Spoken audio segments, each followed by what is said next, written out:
आज आपण डायजेशन ह्या टॉपिकमधला nervous and hormonal control in digestive enzyme हा पॉईंट पाहणार आहोत.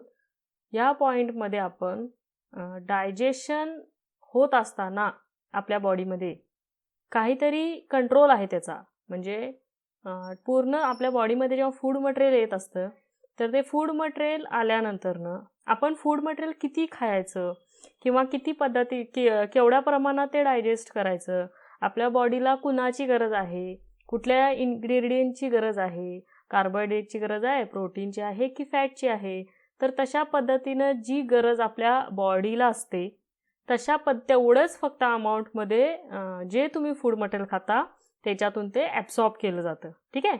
तर हे ॲब्सॉर्प्शनची प्रोसेस आपण नंतर पाहणार आहोत. ॲब्सॉर्प्शन त्याच्या अगोदर तुम्ही किती प्रमाणात फूड खायचं आहे आणि त्याचं काय काय ब्रेकडाऊन करायचं आहे. म्हणजे आता याच्या अगोदर आपण बरेच डायजेस्टिव्ह एन्झाईम बघितले, म्हणजे टायलिन बघितलं, ट्रिप्सिन बघितलं, कायमोट्रिप्सिन पाहिला. ओके. तर असे जे बरेच म्हणजे कार्बोहायड्रेट, प्रोटीन आणि फॅट डायजेशन करण्यासाठी जे काही प्रकारचे एन्झाईम्स लागतात त्याला आपण डायजेस्टिव्ह एन्झाईम म्हणतो. राईट. जे एन्झाईम डायजेस्टिव्ह सिस्टीममध्ये फूड डायजेस्ट करत असतील तर त्याला आपण डायजेस्टिव्ह एन्झाईम म्हणतो. तर असे एन्झाईम किती प्रमाणात सिक्रीट करायचं, तर हे सिक्रीट करण्यासाठी एक कंट्रोल असतो, एक रेग्युलेशन असतं. म्हणजे जेवढी गरज आहे तेवढंच ते सिक्रीट केलं असतं. जास्त केलं तर त्याचा ड्रॉबॅक वेगळ्या पद्धतीनं असतो. तर हे किती सिक्रीट करायचं, तर ते आपल्याला कंट्रोल, आपल्या बॉडीमध्ये कंट्रोल ठेवण्यासाठी दोन पद्धतीचे महत्त्वाचे कंट्रोल आहेत. इवन आपल्या पूर्ण बॉडीवरती पूर्ण जो कंट्रोल आहे, म्हणजे कुठल्याही ॲक्टिव्हिटीला किती प्रमाणात चालू ठेवायचं, कधी बंद करायचं, हे सगळं कंट्रोल करण्यासाठी नर्वस सिस्टीम आणि हार्मोनल सिस्टीम हे दोन फार महत्त्वाचा रोल करतात. तसंच सेम डायजेशन करत असताना आपल्या बॉडीवरती नर्वस कंट्रोल आणि हार्मोनल कंट्रोल इथं सुद्धा सेम हे दोन्ही महत्त्वाचे आहेत. तुम्ही किती प्रमाणात फूड खाता, त्याच्यासाठी कुठले डायजेस्टिव्ह एन्झाईम सिक्रीट करायला पाहिजेत, हे सगळं नर्वस आणि हार्मोनल सिस्टीम जे आहे ही ते कंट्रोल करत असतात. तर आपण पहिल्यांदा बघूया नर्वस कंट्रोल आणि त्यानंतरनं बघूया हार्मोनल कंट्रोल. पहिल्यांदा नर्वसला आपण न्यूरल सुद्धा म्हणतो. First is a neural control of a digestion. ह्यामध्ये काय आहे बघा, neural control of a digestion is control largely by the parasympathetic nervous system and local enteric reflexes. आपल्या बॉडीमध्ये सिम्पॅथेटिक आणि पॅरासिम्पॅथेटिक अशा दोन नर्वस सिस्टीम आहेत. तुम्ही इयत्ता 12वीला हे इन डिटेल शिकला आहात. आपल्याला नर्वस सिस्टीम शिकायचं नाही आहे, त्यामुळे मी हे जास्त फोकस करणार नाही. फक्त लक्षात ठेवा, सेंट्रल नर्वस सिस्टीम जी असते म्हणजे ब्रेन आणि स्पायनल कॉर्ड त्याच्यापासून ज्या निघणाऱ्या सिस्टीम आहे त्याला आपण पॅरासिम्पॅथेटिक म्हणतो. आणि इवन लोकल एंट्रिक रिफ्लेक्सेस म्हणजे काय, ज्या ठिकाणी म्हणजे लोकेशन वाईज, समजा आता किडनी कुठं आहे तर त्या किडनीच्या जाग्याला जे नर्वस सिस्टीम काम करत असते तर त्याला म्हणायचं लोकल रिफ्लेक्सेस. ठीक आहे. तर अशा पॅरासिम्पॅथेटिक आणि लोकल एंट्रिक रिफ्लेक्सेस अशा दोन न्यूरल सिस्टीममधला महत्त्वाचा रोल करतात. आणखी काय आहे बघा, activation of the parasympathetic system results in a secretion of digestive juices, increased motility of the stomach and slowing down movement of food from the stomach to the intestine. आता digestive juice secrete करायचा असेल तर ते activate कोण करतं, तर parasympathetic nerve. जेव्हा आपल्या स्टमकमध्ये फूड येतं किंवा आपल्या माउथपासून आपण फूड खायला सुरू करतो तर ते सिग्नलिंग पूर्ण काय जातं, ब्रेनला जातो. तर ब्रेन थ्रू पॅरासिम्पॅथेटिक सिस्टीम काय करते की ते ॲक्टिवेशन करायला सुरू करते की हां बाबा आता तुम्ही एन्झाईम्स सिक्रीट करायला मदत करा किंवा जास्तीत जास्त प्रमाणात सिक्रीट करा डायजेस्टिव्ह ज्यूस. तर डायजेस्टिव्ह ज्यूस सिक्रीट होत असताना आपल्या स्टमकची सुद्धा मोटिलिटी वाढते, म्हणजे तिची मूवमेंट फास्ट होते. जेव्हा आपल्या स्टमकमध्ये फूड असतं तेव्हा तिची मूवमेंट होत असते आणि मूवमेंट होत असताना ते जसं जसं मेकॅनिकल डायजेशन म्हणा, केमिकल डायजेशन होत राहतं, जसे जसे एन्झाईम्स त्याच्यात ॲड होत जातील तसं तसं ते फूड मटेरियल पुढच्या बाजूला सरकत राहतं. ओके. सो जे फूड स्टमकमध्ये प्रेझेंट आहे ते हळूहळू स्मॉल इंटेस्टाईनकडे पास व्हायला मदत होतं. स्टिम्युलाय कोण आहे बघा, through sight, taste of smell of food, distension of GI tract, chemoreceptors detecting nutrient आणि pH. आता तुम्ही जे फूड मटेरियल खाता त्याच्यामध्ये सुद्धा काही प्रमाणात स्टिम्युलस आहे. म्हणजे तुम्ही जेव्हा टी व्हीवरती म्हणा किंवा एखाद्या पदार्थाचं फक्त चित्र जरी बघितलात तरी तुमच्या तोंडाला पाणी सुटतं. हा प्रकार काय आहे? डोळ्याकडून स्टमककडे गेलेलं न्यूरल सिग्नल आहे आणि ह्या सिग्नलला आपण साईट म्हणतो, थॉट म्हणतो. आता समजा तुम्ही जस्ट विचार करायला लागलाय, आता जर आपल्या डोळ्यासमोर एक मस्त, जर नॉनव्हेज खाणारे तुम्ही मंडळी असाल तर मस्त नॉनव्हेज भरलेलं ताट आहे आणि ते जर तुम्ही विचार जरी फक्त केलात तरी तुमच्या तोंडात असं वाटेल की तुम्ही ते खातच आहात. तर त्या विचाराने सुद्धा काय होतं, हे सिग्नल स्टिम्युलस करतात. टेस्ट ऑफ स्मेल, समजा तुमच्या डोळ्यावर पट्टी बांधली असेल आणि तुमच्या जिभेवरती फक्त तुमच्या आवडीचा पदार्थ फक्त एक थोडासा जरी ठेवला तरी तुम्हाला त्याची टेस्ट समजते आणि त्याचं ॲक्टिवेशन व्हायला सुरू होतं. डिस्टेन्शन ऑफ GI ट्रॅक, जे गॅस्ट्रो इंटेस्टिनल ट्रॅक आहे त्याचं कॉन्ट्रॅक्शन रिलॅक्सेशन होत असतं, त्याच्यामुळं सुद्धा स्टिम्युलेशन मिळतं. किमोरिसेप्टार म्हणजे जे काय आपल्या बॉडीमध्ये केमिकल्स आहेत डिटेक्टिंग न्यूट्रिय, म्हणजे तुम्ही जे फूड मटेरियल खाताय हे डिटेक्ट करणारे रिसेप्टार्स असतात. ते थोडे जरी गेले तर ते जास्त डायजेस्टिव्ह एन्झाईम्स रिलीज करण्यासाठी मदत करतात. आणि pH हा आहेच, कारण की HCl तुम्ही पाहिला, HCl हा फार महत्त्वाचा रोल करतो बाकीचे वेगवेगळे एन्झाईम्स ॲक्टिवेट करण्यासाठी. सो एक्झाम्पल जर भेटला, थॉट आहे, चिविंग आहे, तुम्ही जर चावत एकदा फूड मटेरियल काहीतरी खात असलात तर ते डायजेस्टिव्ह एन्झाईम रिलीज होण्यासाठी सुद्धा मदत करतात. टेस्ट आहे ऑफ फूड ॲक्टिव्हिटी. तर अशा पद्धतीनं काय होतं की अशा पद्धतीने स्टिम्युलस मिळून फूड मटेरियल डायजेस्ट करण्यासाठी जे एन्झाईम्स लागतात ते जास्तीत जास्त प्रमाणात तयार होण्यासाठी मदत होते. Important aspects of intestinal phase is feedback, regulation and inhibition. जे फूड मटेरियल तुम्ही खाल्लाय ते किती खायला पाहिजे तर त्याचं सुद्धा फीडबॅक जावा लागतो. आणि हे म्हणजे स्टमक आता फिलअप झालेलं आहे, ह्याच्यावर तुम्ही आता जास्त खाऊ नका नाही तर तुम्हाला उलटी होईल, हे एक असा फीडबॅक असतो. रेग्युलेशन, तुम्ही जे फूड मटेरियल खाल्लाय त्याचं डायजेशन होत गेले आणि अशा पद्धतीने सिग्नल पास केला जातो की आता बास, तुम्ही आता खाऊ नका. ओके. इनहिबिशन म्हणजे एखाद्या एन्झाईमचं जास्तीत जास्त प्रमाणात रिलीज होत असेल तर त्याला रिलीज होण्यापासून थांबवायचं, त्याला म्हणायचं आपण इनहिबिशन. ठीक आहे. तर involves interaction between duodenal content and duodenal hormones including their actions on pancreas, liver, gall bladder and stomach. सगळ्यात महत्त्वाचा जो पार्ट आहे जिथं जास्तीत जास्त अमाऊंटमध्ये डायजेस्टिव्ह एन्झाईम रिलीज केले जातात तो म्हणजे स्मॉल इंटेस्टाईनचा पहिला भाग म्हणजे डिओडिनम.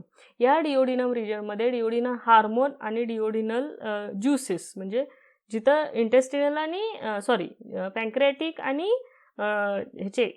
पँक्रियाटिक आणि लिव्हरचे या दोन्हीचं सिक्रिशन जिथं रिलीज होतं तो डिओडिनम एरिया. तर तिथे जे हार्मोन्स रिलीज होत असतात तर त्याची सुद्धा इंट्रॅक्शन काय होते, मदत करते गॅस्ट्रिक एन्झाईम्स किंवा डायजेस्टिव्ह एन्झाईम सिक्रीट करण्यासाठी. इथं बघा डायग्राम आहे, ह्याच्यामध्ये तुम्हाला समजेल काय काय आहे. फूड फक्त तुम्ही विचार करायला लागलाय, विचार केल्यानंतर किंवा तुम्ही बघताय, डोळ्यांनी बघितला, नाकाने वास घेतला आणि तोंडाने खाताय, या तिन्ही जे सेन्स ऑर्गन आहे त्या तिन्ही सेन्स ऑर्गन थ्रू तुमच्या माइंडमध्ये काय होतं, त्या फूडबद्दल इमॅजिनेशन चालू होतं, त्याचा विचार चालू होतो. तो मेड्युला ऑब्लॉंगेटा थ्रू काय केला जातो, वेगस नर्व थ्रू खाली येतो आणि HCl सिक्रीट होण्यासाठी मदत होते. बरोबर आहे. तर HCl इवन आपला गॅस्ट्रिक GI ट्रॅक जो आहे म्हणजे गॅस्ट्रो इंटेस्टिनल ट्रॅक आहे तिथं सुद्धा काय होतं, हे सिग्नल स्टार्ट व्हायला वाढायला मदत करतात आणि हा स्टमकमधला GI सिग्नल जो आहे तो HCl रिलीज करण्यासाठी मदत करतो. Cephalic phase of gastric secretion approximately 30% of the total. Okay. म्हणजे आपल्या माउथमध्ये जेव्हा फूड येतं तर ते डायजेस्ट होत असतानाच काय होतं, इनिशिएशन बाय ब्रेन, तेव्हाच ब्रेनमध्ये पॅरासिम्पॅथेटिक नर्वसला सिग्नल जायला सुरू होतो की आता HCl वगैरे सिक्रीट करायला सुरू करा.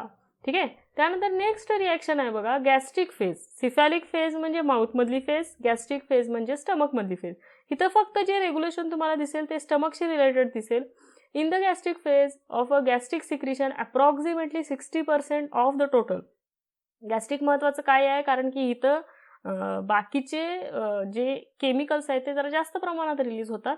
तर इथं बघा HCl सिक्रिशन झालेलं आहे, परत मग ते फूडवरती ॲक्ट होतं, त्याच्यापासून पेप्टाईड रिलीज होतो, तो GI वरती ॲक्ट होतो. अशा पद्धतीने त्याचं हळूहळू सिक्रिशन स्टार्ट व्हायला मदत होते. ठीक आहे. त्यानंतर ना आहे एंडोक्राईन कंट्रोल ऑफ डायजेशन. आता एंडोक्राईन म्हणजेच हार्मोनल कंट्रोललाच आपण एंडोक्राईन कंट्रोल म्हणतो. ठीक आहे. एक्झोक्राईन म्हणजे ज्या ग्लँड्सना ट्यूब असतात, डक्ट्स असतात, अशा ग्लँडना आपण एक्झोक्राईन म्हणतो. एंडोक्राईन म्हणजे ज्यांना डक्ट नाही आहेत त्यांना आपण डक्टलेस आहे त्यांना आपण एंडोक्राईन म्हणतो. ठीक आहे. तर हे हार्मोन्स आहेत, म्हणूनच याला आपण हार्मोनल कंट्रोल ऑफ डायजेशन सुद्धा म्हणू शकतो. त्यातला सगळ्यात पहिला महत्त्वाचा आहे तो म्हणजे gastrin. It is produced by stomach. त्याला पण जी सेल स्टमकमध्ये आपल्या जी सेल्स ज्या प्रेझेंट असतात त्याच्या थ्रू हा गॅस्ट्रीन हार्मोन रिलीज होतो. Released increased by a stomach distension, peptides, amino acids, alcohol, caffeine, parasympathetic innervations. जेव्हा आपल्या स्टमकमध्ये जे आपण अमिनो ॲसिड्सशी रिलेटेड म्हणजे पेप्टाइड्सची संख्या, अमिनो ॲसिड हे जेव्हा वाढायला सुरू होतं स्टमकमध्ये, तर त्या स्टमकच्या इनर लाइनिंगमध्ये ज्या ज्या जी सेल्स आहेत त्यांना ॲक्टिवेशन मिळतं आणि ते जी सेल्स गॅस्ट्रीन रिलीज करायला मदत करतात. ओके. ह्याचा pH साधारण लेस दॅन 2.0 आहे, म्हणजे थोडासा ॲसिडिकच आहे. स्टमक पूर्ण आपलं ॲसिडिक असतं ड्यू टू HCl सिक्रिशन. ह्याचं गॅस्ट्रीनचं फंक्शन काय आहे बघा. इन्क्रीजेस गॅस्ट्रिक सिक्रिशन, म्हणजे पहिल्यांदा HCl जास्तीत जास्त प्रमाणात सिक्रेट करण्यासाठी गॅस्ट्रीनची मदत होते. Increase histamine release. Okay. Histamine नावाचा प्रोटीन आहे हे, आणि हे रिलीज करण्यासाठी सुद्धा गॅस्ट्रीन महत्त्वाचा रोल करतो. Increases gastric motility. जेव्हा आपल्याला फूड मटेरियल स्टमकमध्ये जातं तेव्हा ते कॉन्ट्रॅक्शन रिलॅक्सेशन जास्त प्रमाणात होत असतं, तर त्याला म्हणतो आपण गॅस्ट्रिक मोटिलिटी. हे सुद्धा होण्यासाठी मदत होते. Opens pyloric sphincter. जेव्हा फूड मटेरियल स्टमकमधून इंटेस्टाईनमध्ये डिओडिनम रिजनमध्ये पास होत असतं, तर त्या ठिकाणी स्पिंक्टर आहे. जेव्हा फूड मटेरियल बऱ्यापैकी त्या फूडमध्ये जे जास्तीत जास्त HCl सिक्रीट होतं किंवा मिक्स होतं, आणि आता इथं स्टमकमध्ये प्रोसेस संपलेली आहे, आता हे फूड मटेरियलनं पुढं जायला हरकत नाही. अशा वेळेला पायलॉरिक स्पिंक्टर थ्रू थोडं फूड मटेरियल स्मॉल इंटेस्टाईनमध्ये जायला मदत होते. ठीक आहे. Relaxes ileocecal sphincter stimulates growth of gastric mucosa. Okay. Ileocecal म्हणजे इलियम आणि सिकम म्हणजे स्मॉल इंटेस्टाईन आणि लार्ज इंटेस्टाईनच्या मधला पार्ट जो आहे त्या रिजनमध्ये सुद्धा फूड मटेरियल पास होण्यासाठी सुद्धा काय होते, हार्मोन्सची गरज लागते, गॅस्ट्रीनची. इथं आपल्याला एक इन जनरल तुम्हाला स्ट्रक्चर बघायला मिळेल.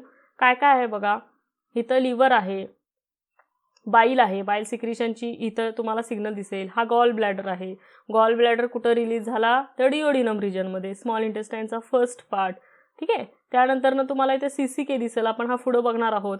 प्लस साईन काय इंडिकेट करते की तुम्ही इथं ते रिलीज झाले. ओके. प्लस साईन म्हणजे तिथं ते रिलीज झाले, म्हणजे फीडबॅक. तुम्ही सिक्रिशन करण्यासाठी मदत करा. आता सिक्रिटीन जो आहे तो इंटेस्टाईनकडून पॅन्क्रियासकडे गेलाय सिक्रिशन करण्यासाठी. हा सुद्धा CCK जो आहे तो डिओडिनम रिजनमध्ये सिक्रीट होऊन गॉल ब्लॅडर आणि पॅन्क्रियासकडे जातो.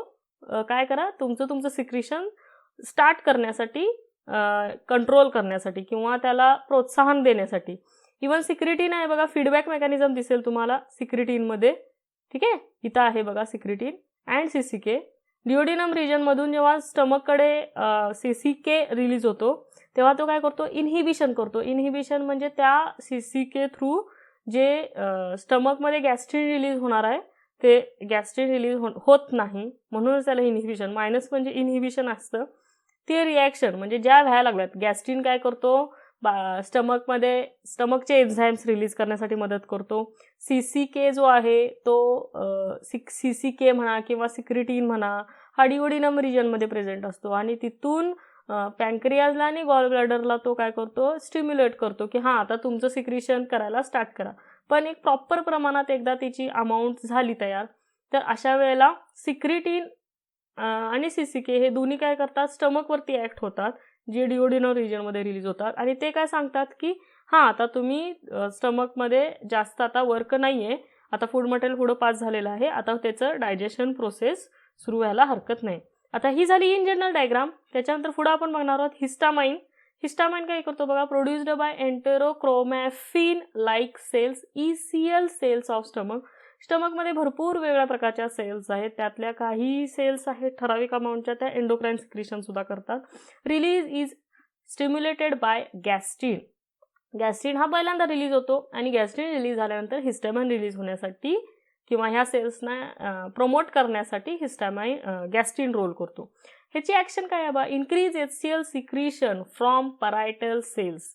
HClची संख्या किंवा HCl सिक्रिशन वाढवायसाठी सांगणं हे हिस्टामाइनचं काम आहे. त्यानंतर सोमॅटोस्टॅटिन. सोमॅटोस्टॅटिन काय करतो, produced by D cells of the stomach.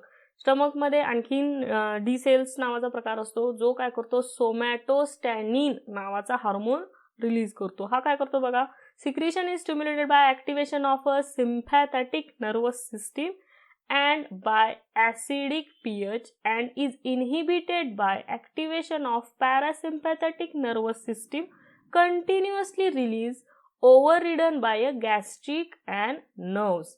आता हे जे सिक्रिशन आहे पहिल्यांदा stimulate sympathetic nervous system through होतं. सिम्पॅथॅटिक म्हणजे तुम्हाला माहिती आहे की आपलं ब्रेन आणि स्पायनल कॉर्ड. ओके, त्यानंतर जेव्हा ॲसिडिक पीएच रिलीज व्हायला सुरू होतो त्यानंतर ना त्याचं इनहिबिशन जे आहे ते कधी होतं, by the activation of parasympathetic. Parasympathetic nervous system जेव्हा काम करायला सुरू करते त्यावेळेला काय होतं की ह्याचं म्हणजे सोमॅटोस्टॅटिन जो रिलीज व्हायला लागलाय तो कंट्रोल करण्यासाठी मदत होते. ह्याचे ॲक्शन काय आहे बघा, इनहिबिट्स गॅस्ट्रिन. म्हणजे जेव्हा गॅस्ट्रिनची गरज होती त्यावेळेला सोमॅटोस्टॅटिन ॲक्ट होणार नाही. लक्षात घ्या, सोमॅटोस्टॅटिनचा रोल वेगळा आहे आणि गॅस्ट्रिनचा रोल वेगळा आहे. तर सोमॅटोस्टॅटिन जेव्हा रिलीज होतो तेव्हा गॅस्ट्रिन रिलीज होणार नाही आहे. म्हणजे सोमॅटोस्टॅटिन गॅस्ट्रिनला रिलीज होऊ देत नाही म्हणून त्याला तो इनहिबिट करतो. गॅस्ट्रिन आणि हिस्टामाइन. जेव्हा गॅस्ट्रिन रिलीज होतो तेव्हा हिस्टामाइन रिलीज होतो. जर गॅस्ट्रिनच रिलीज झाला नाही तर हिस्टामाइन पण रोल करणार नाही त्याचा. Okay, so somatostatin inhibits gastrin and histamine हे दोन्ही. Okay, decreased acid release and gastric motility. आणि जी कामं त्या गॅस्ट्रिन आणि हिस्टामाइन करणार आहेत हे दोन्हीही कंट्रोल ते इनहिबिट होतात कारण की सोमॅटोस्टॅटिन रिलीज झालेला आहे. Also directly inhibits acid release from the parietal cells. Gastrin आणि हिस्टामाइनच्या जेव्हा रिलीज चालू असतं त्याच वेळेला HClचं कंट्रोलसुद्धा HClची संख्यासुद्धा जास्त असते किंवा तो वाढत असतो. जर हे दोन्ही हार्मोन नसतील तर HClची संख्यासुद्धा कमी होते. त्यानंतर ना आहे सिक्रिटिन. सिक्रिटिन काय करतो बघा, प्रोड्युस्ड बाय डिओडिनम. आता इथं बऱ्यापैकी इथनं पुढचे जे आहेत ते मे बी डिओडिनम पासून सिक्रिट होणार आहेत. त्याच्यामध्ये एंडोक्राइन सेल्स असतात. स्मॉल इंटेस्टाईनमध्ये डिओडिनम पार्ट आहे. Crypts of Lieberkuhn stimulated by arrival of acidic chyme in duodenum. जेव्हा फूड मटेरियल स्टमकमध्ये असतं तेव्हा ॲसिडिक नेचरमध्ये असतं. जेव्हा ते स्मॉल इंटेस्टाईनच्या फर्स्ट पार्टमध्ये येतं आणि तेव्हा त्याच्यामध्ये बाईल ॲक्ट होतो तेव्हा ते अल्कलाईन नेचरमध्ये जायला मदत होते. तर इथं बाकीचे म्हणजे जे हिस्टामाइन वगैरे काम करणार आहेत वरती ते सोडून आता सिक्रिटिन हे थोडेसे खालच्या बाजूला म्हणजे जे डिओडिनम पार्ट आहे त्याच्यामधले जरा हार्मोन्सचे काम आहे ती थोडीशी वेगळी आहेत. पण काय बघा, स्टिम्युलेट्स बायकार्बोनेट सिक्रिशन फ्रॉम पँक्रियाज.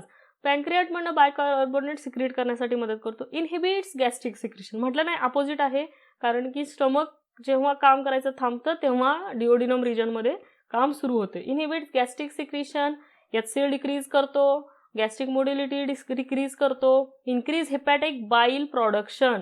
जेव्हा हे जे फूड मटेरियल आहे किंवा सिक्रिटिन जेव्हा डिओडिनममधून स्टार्ट होतो तेव्हा तो काय करतो, इंटेस्टाईन जे पँक्रियाज आहे त्याला किंवा पँक्रियाटिक बाईल सिक्रिट करण्यासाठी मदत करतो. Increases CCK, promote growth and maintenance of a पँक्रियाज.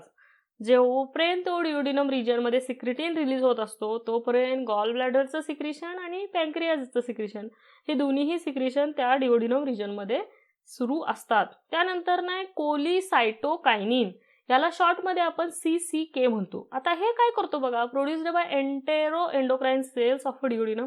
Same ती पोझिशन आहे ज्या ठिकाणी सिक्रिटिन हा जो आहे सिक्रिटिन तो रिलीज केला जातो. Release stimulated by fatty acids in duodenum, also amino acids and acidic chyme. Food material जो ॲसिडिक नेचर आहे ते जे स्टमकमध्ये असतं जेव्हा इंटेस्टाईनच्या फर्स्ट पार्टमध्ये येतं त्या ॲसिडिक नेचरमुळं हे कोलिसायटोकायनिन आणि सिक्रिटिन हे रिलीज होतात. ओके, त्यानंतर बघा ह्याचं फंक्शन काय आहे, causes gall bladder interaction, stimulates release of pancreatic enzymes, decreases. म्हणजे बऱ्यापैकी CCKचा आणि सिक्रिटेनचा बऱ्यापैकी सेम फंक्शन आहे. ठीक आहे. त्यानंतर ना बघा गॅस्ट्रिक इनहिबिटरी पेप्टाइड्स. आता जे पेप्टाइड्स म्हणजे काय, प्रोटीन्सचा पार्ट असतो, प्रोटीनची चेन असते, इनहिबिट करतात. तर कुठले कुठले आहेत, सिक्रिशन, स्टिम्युलेशन, ॲक्शन. सिक्रिशन काय इनहिबिट करतात, enteroendocrine cells in the small intestine mucosa, crypts of Lieberkuhn. Crypts of Lieberkuhn तुम्हाला माहित आहे इंटेस्टाइनच्या इनर लाइनिंगमध्ये असतात. तर त्याचं सिक्रिशन काय केलं जातं, तिथं स्टार्ट केलं जातं. स्टिम्युलस काय आहे बघा, chyme rich in triglycerides, fatty acids and glucose enter the small intestine. जेव्हा फूड मटेरियलमध्ये जास्तीत जास्त अमाऊंटमध्ये ट्रायग्लिसराइड्स रिलीज होतात, फॅटी ॲसिड रिलीज होतात, ग्लुकोज सुटावायला सुरू होतो, त्यावेळेला गॅस्ट्रिक इनहिबिटरी पेप्टाइड रिलीज होण्यासाठी मदत होते. ठीक आहे. त्यानंतर त्याची ॲक्शन काय बघा, stimulates release of insulin by beta cells. Okay, म्हणजे stimulates release of insulin by beta cells. Alpha beta gamma cells ह्या तिन्ही तुम्हाला माहिती आहे पॅन्क्रियाजमध्ये प्रेझेंट असतात. ठीक आहे. तर ते तिन्ही रिलीज होण्यासाठी इथं मदत करतात. स्टिम्युलेट्स लिपिनोजेनेसिस bye ॲडिपोज tissue.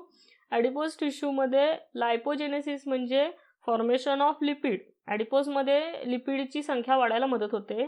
स्टिम्युलेट्स glucose by the used by the skeletal muscle cells. Glucose जो आहे तो स्केलेटल मसल्स यूज करण्यासाठी मदत केलं जातं. तर हा असा आहे गॅस्ट्रिक इनहिबिटरी पेप्टाइड. त्यानंतर वॅसो ॲक्टिव्ह इंटेस्टिनल पेप्टाइड. हा काय करतो बघा, सिक्रिशन कुठं कुठं असतं, enteroendocrine cells in the small intestine mucosa, crypt of Lieberkuhn. Intestine रिजनमध्ये ह्याचं सिक्रिशन होते. ठीक आहे. स्टिम्युलस काय आहे बघा, chyme entering the small intestine. जेव्हा स्मॉल इंटेस्टाइन डिओडिनमच्या पुढच्या बाजूला जेव्हा हा सिक्रिशन स्टार्ट होतं तिथे हे स्टिम्युलेशन व्हायला मदत होते. स्टिम्युलेट्स बफर सिक्रिशन. पीएच जो आहे, जो फूड मटेरियल आपण खाल्लेलं असतं त्या पीएच मेंटेन करण्यासाठी, म्हणजे जर अल्कलाइन नेचर आपल्याला मेंटेन करावं लागतं, हे अल्कलाइन नेचर मेंटेन करण्यासाठीच ॲक्टिव्ह इंटेट्स गॅस्ट्रिक सिक्रिशन. गॅस्ट्रिक सिक्रिशन आता ऑब्व्हियसली इथं इनहिबिट होणार आहे जेव्हा इंटेस्टिनल रिजनमध्ये फूड येतं. Dilates intestinal capillaries. जेव्हा फूड मटेरियल डायजेस्ट कम्प्लीट होत आलेलं असतं तेव्हा इंटेस्टाईनला जाणाऱ्या ज्या काय कॅपिलरीज आणि आर्टरीज आहेत तर त्या आर्टरीज डायलेट होतात. डायलेट झाल्यामुळे काय होतं, जे काय फूड मटेरियलचं डायजेशन कम्प्लीट होत आलेलं आहे तर त्या जे स्मॉल पार्टिकलमध्ये कन्व्हर्जन झालं आहे, whether it is may be small amount of fatty acids, amino acids or glucose, तर सिम्पल शुगर, तर ह्या सगळ्यांचं काय केलं जातं, ॲब्सॉर्प्शन होण्यासाठी पहिल्यांदा त्या इंटेस्टाइनल कॅपिलरीज डायलेट्स होतात, म्हणजे थोडेसे आकारानं मोठे होतात. इथं बघा साधारण तुम्हाला एक फ्लो चार्ट बघायला मिळेल. या फ्लो चार्टमध्ये काय दिसतंय बघा, इथं CCK आहे. CCK काय करतो, या डी सेलला स्टिम्युलेट करतो. त्यानंतरनं इथं G सेल आहे, नंतरनं ECL आहे आणि परायटल सेल्स. ओके, ह्या तीन प्रकारच्या. ECL histamine through parietal cells release करतो, परायटल सेल्स HCL रिलीज करतो आणि हा निगेटिव्ह फीडबॅक असल्यामुळे तिथं मायनस दिलेला आहे. ठीक आहे. त्यानंतरनं न्यूरल आणि एंडोक्राइन ह्याचं फंक्शन इंटिग्रेशन कसं आहे बघा. CNS काय करतो, thought, taste, smell of food, chewing, activation, parasympathetic nervous system, acetyl neurotransmitter असतो त्याच्यामध्ये ॲसिटिल कोलिन. हे CNS काय करतो, इथून रिलीज करतो. ACH act as a directly on the parietal cells to increase the acid secretion. स्टमकमधले HCl सिक्रिट करण्यासाठी ACH काय करतो, परायटल सेल्सना प्रमोट करतो. ACH increases gastrin release, inhibits somatostatin release, increase the gastric secretion and motility. ACH काय करतो, गॅस्ट्रिकला release करण्यासाठी मदत करतो. ओके, हे एकमेकाचे कंट्रोल असतात. सिम्पॅथेटिक इनपुट म्हणजे एक समजा एखादा एन्झाईम असेल तर तो एन्झाईम दुसऱ्या एन्झाईमला काय करतो, ॲक्टिव्ह करतो. हे आपण अगोदर सुद्धा बघितले. आणि दुसरी गोष्ट म्हणजे पीएच असतो महत्त्वाचा. पीएच पण काय करतो, बरेच वेगवेगळ्या प्रकारच्या एन्झाईम्स आहेत त्यांना ॲक्टिव्हेट करण्यासाठी मदत करतो. ठीक आहे. तसं सेम म्हणजे आता नर्वस सिस्टीम कंट्रोल करतो, हार्मोनल कंट्रोल करतो.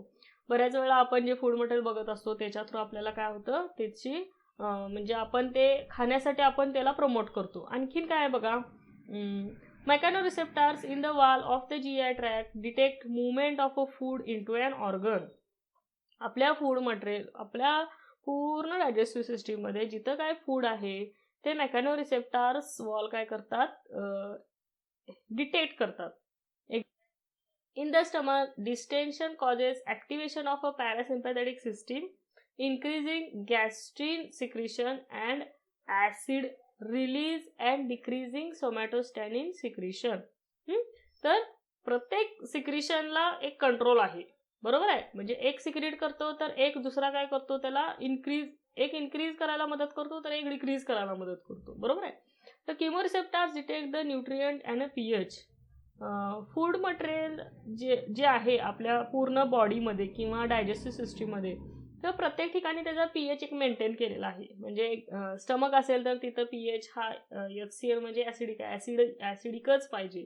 जर इंटेस्टाईन रिजन असेल तर तिथं बेसिकच पाहिजे. असं असलं तरच काय होतं, जे फूड मटेरियलमध्ये आपले न्यूट्रिएंट्स आहेत ते डायजेस्ट होण्यासाठी आणि ॲब्सॉर्प्शन होण्यासाठी मदत होते. एक्झाम्पल दिले, presence of amino acids, alcohol और caffeine in to the stomach increases gastrin release. आपल्या जेव्हा स्टमकमध्ये फूड मटेरियल सिम्पल फॉर्ममध्ये जातं तेव्हा गॅस्ट्रिन रिलीज होण्यासाठी मदत होते. Presence of fatty acid in the duodenum causes release of CCK. जेव्हा आपल्या बॉडीमध्ये CCK जे फूड मटेरियल किंवा जे लिपिड आहे त्या लिपिड थ्रू फॅटी ॲसिड्स तयार होतात तेव्हा डिओडिनम रिजनमधून CCK रिलीज होतात. ओके स्टुडंट, आता आपण जस्टच नर्वस कंट्रोल आणि hormonal control in digestive enzyme हा बीट पाहिलेला आहे. हा तुम्हाला थोडासा कन्फ्यूज, म्हणजे कोण काय रिलीज करतंय, कोण काय कधी थांबतो रिलीज व्हायचा, हे थोडेसे तुम्ही एखाद्या रिॲक्शन्स किंवा हे असं काढलात, म्हणजे एक डोक्यात ठेवलात, ब्रेन थ्रू हे एन्झाईम्स रिलीज होणार आहे, ह्याच्यामुळे हे होणार आहे. जेव्हा एक सिक्वेन्सफुली जर तुम्ही लक्षात ठेवला तर नक्कीच समजेल तुम्हाला नर्वस कंट्रोल आणि हार्मोनल कंट्रोल जास्त अवघड नाहीये. एक 2-3 पद्धतीचे, म्हणजे नर्वस कंट्रोल करताना कोण महत्वाचं आहे त्याच्यामध्ये, कुणामध्ये बदल होतो, आणि हार्मोनलमध्ये सुद्धा सेम, की कुठला हार्मोन कुठून रिलीज होतो आणि कुठे ऍक्ट होतो आणि कोण कुणाला कंट्रोल करतो. एवढ्या गोष्टी लक्षात ठेवलात की हे पूर्ण तुम्हाला डायजेशन मधलं नर्वस आणि हार्मोनल कंट्रोल आहे ते समजायला अतिशय सोपं आहे. Okay, thank you student. नेक्स्ट लेक्चरला आपण ॲब्सॉर्प्शन हा बीट पाहूया. ओके.